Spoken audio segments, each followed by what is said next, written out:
কিরে, লাল টুকটুকে ফুলটুসি, কেমন চলছে টমেটোর বাজার দর? বেশ ভালোই চলছে মূল্যের বাজার দর। আমি তো প্রায়ই বেশ দামেই থাকি, কিন্তু তুমি তো বোধহয় সবচাইতে বেশি কমের মুলুক। ওরে ভাই, দেখছি তো লোককে একটু ভালো করে কথা বললেই নিজের কথার বাহার দেখাতে শুরু করেই দেয়। তাহলে কি নিজের জন্য খুব অভিমান হচ্ছে? কিন্তু দূর ছাই, কি আর হবে, সেই তো কুমড়ো। ওই সবজি হিসেবেও তো সস্তার মূল্য।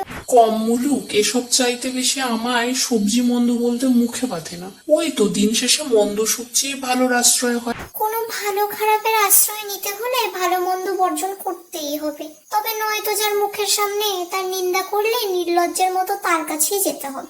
ওই তোরের বদনাম করে ফিরে বদনামের প্রায়শ্চিত্ত আমি তুলি না। কুকুরের লেজ কখনো সোজা হয় না। বেশ, লেজ নিয়ে জিলিপির প্যাচের মতো কথাবার্তা আমারও সহ্যের বাইরে। ধৈর্য আর সহ্য সবারই থাকে না, তা তো আমিও জানি, কিন্তু আমার চাইতে তোর বেশি সুন্দর নাটক। নাটক দেখায় তোমাদের মতো সবজিরা, যারা এক এক সময় নিয়ে এক এক রকম সহনশীলতার আবার পরীক্ষা নেয় অন্যের। Please like, comment, share and subscribe.